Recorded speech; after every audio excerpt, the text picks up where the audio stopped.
Something I read where you talked about your people from Mount Vernon saying that, like they've done like 40 years in the penitentiary together.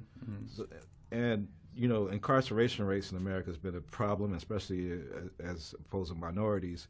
And Roman delves into the issues around the legal system. Do you think we've made any headway in the I legal think it's more important to make headway in our own house.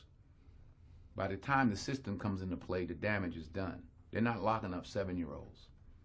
Yeah. I was in Chicago a couple of 3-4 weeks ago, and we saw these little kids on bikes with masks on the side of their head, like 5 or 6 of them. And the driver said, "Yeah, they're little yummies." I said, "Who?" He said, "Little yummies. Look up, Google Little Yummy." Little Yummy was an 11-year-old murderer. Wow. And you look at his picture, you'll see the headshot of him, and he's like this.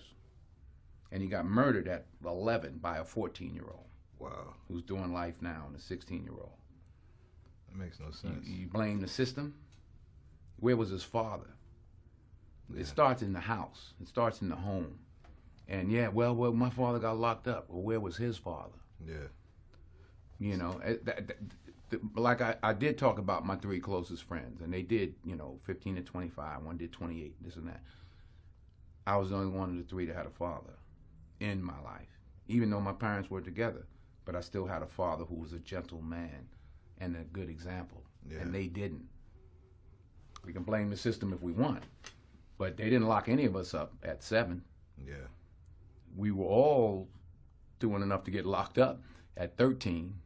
My parents sent me in another direction. They didn't have anybody to help them, and they kept doing what they was doing, and the system got them. So I don't. The system is rigged, but why? All the more reason not to help it.